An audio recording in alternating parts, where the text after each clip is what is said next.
South Korean President Lee Jae-myung, Chinese Premier Li Qiang, and Japanese Prime Minister Sane Takaichi, who are all present at the 47th ASEAN Summit, display a substantial East Asian representation on the agenda of the summit.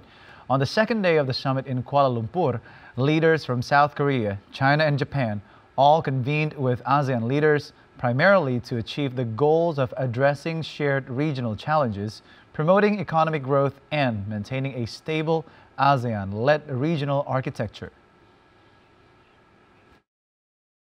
The day began with the 26th ASEAN-Korea Summit, reaffirming the deep and dynamic partnership between Southeast Asia and South Korea.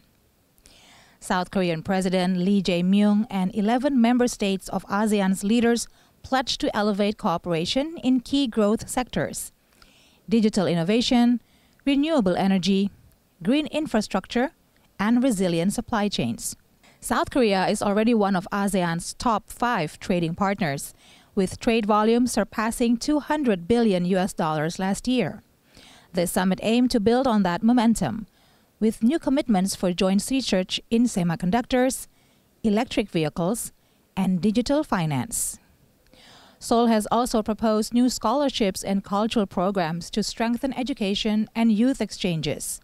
ASEAN leaders welcomed Korea's continued support in disaster management and climate resilience. The second key meeting of the day was the 28th ASEAN Plus 3 Summit, involving China, Japan, and South Korea, alongside the 11 ASEAN member states. At this year's summit, leaders discussed steps to strengthen financial safety nets that allows countries to support each other in times of financial stress.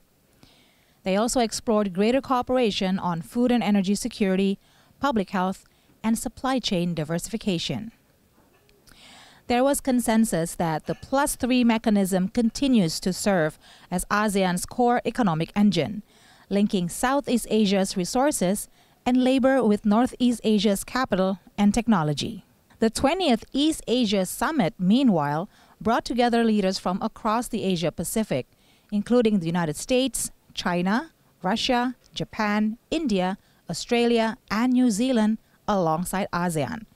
It is the region's premier forum for political and security dialogue.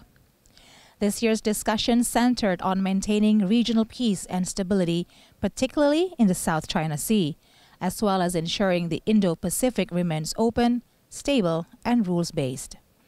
Energy security and climate transition were also on the agenda, with leaders exploring cooperation in renewable energy investment and green technology transfers.